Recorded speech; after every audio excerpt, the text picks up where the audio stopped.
3-1 গোলে ক্রোয়েশিয়াকে উড়াই দিছে আমাদের ব্রাজিল। শুভ সকাল এভরি ব্রাজিল ফ্যান। অ্যান্ড সব কিছু মিলে আপনি লাস্ট কবে ব্রাজিলের এরকম কাউন্টার অ্যাটাকিং ফুটবল দেখছেন আমার জানা নেই।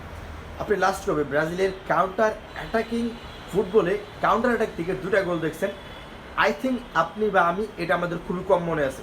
সব কিছু মিলে থ্যাংক ইউ কার্লো আনচেলত্তি। তো এটা মানে এটা ওর সিস্টেম, এটা ওর মানে এটা ওর ওয়ে, এটা ওর মানে বলি না যে ফ্লেভার, এইটা যে কার্লো আনচেলত্তি তো রিয়াল মাদ্রিদে প্রচুর এইসব কাউন্টার অ্যাটাকিং ফুটবল দেখাই দেন, বাট ফাইনালি ব্রাজিলের সাথে দেখা যেতেছে। অ্যান্ড ভিনিসিয়াস জুনিয়র যাকে নিয়ে অনেক বেশি ট্রল হয়, আমি সবসময় বলি নেইমারের পরে যদি ব্রাজিলের কোনো অ্যাটাকার থাকে যাকে ওপেন থ্রেড হিসেবে দেখি, সেটা হচ্ছে ভিনি পেলে, উস্তাদ ভিনি পেলে।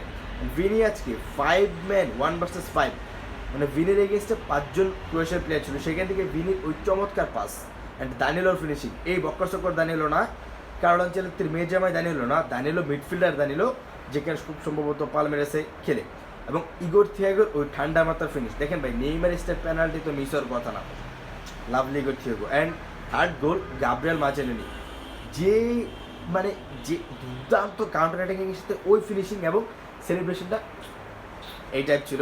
অ্যান্ড সব কিছু মিলে বিগত কয়েক বছরের তুলনায় আজকের এই ম্যাচটা ব্রাজিল অনেক ভালো খেলছে, মোটামুটি ভালোই খেলছে, সব কিছু ছিল। এবং এই টিমে আই থিঙ্ক ব্যক্ত করতেই হবে নেইমারকে।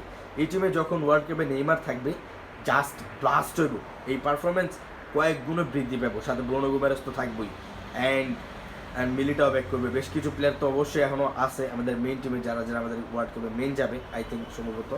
অ্যান্ড এরা যখন এই টিমে ব্যাক করবো, এই পারফরমেন্সগুলো জাস্ট ব্লাস্ট হয়ে ফাটবো। সব কিছু মিলা ব্রাজিল খুবই চমৎকার খেলছে আজকে, বিশেষ করে কাউন্টার অ্যাটাকিংগুলো পুরো জোশ লাগছে, আগুন লাগছে। অ্যান্ড নেইমারকে তো চাই ওয়ার্ল্ড কাপে। And Carlo Ancelotti thank you আমাদের ব্রাজিলকে খুব কম সময়ের মধ্যে এভাবে বুঝাইতেছেন আস্তে আস্তে। অ্যান্ড ওয়ার্ল্ড কাপে তো আমরা অবভিয়াসলি ভালো কিছু করবো। ফ্রান্সের সাথে ওই ম্যাচটা বাদ দিলে এই ম্যাচটা যথেষ্ট ভালো হয়েছে, বাট কিন্তু ফ্রান্সের সাথে হারার পর খুবই কষ্ট পাইছিলাম। সো এই কষ্টটা বলার জন্য হলেও এরকম একটা ম্যাচ দরকার আছে। খেলাটা ফার্স্ট হাফে শেষ হয়ে যেত, ক্রোয়েশিয়ার গোলকিপারের লিগা আটকে গেছিলাম, নাহলে 4-0 গেলে ফার্স্ট হাফে আগে যেতাম। সব কিছু মিলে শুভ সকাল প্রত্যেকটা ব্রাজিলিয়ান ভক্তদেরকে। এবং সবচেয়ে মজার ব্যাপার যে আমাদের এই ম্যাচে রিয়াল মাদ্রিদের ভিনিসিয়াস জুনিয়র ইনজুরি হয় নাই, বসরিনও খুব টেনশনে ছিলাম যে বসনা যিনি ইনজুরিতে পড়ে যে সামনে বাইরে মিনিটগুলো খেলা আছে। সব কিছু মিলে আই এম হ্যাপি।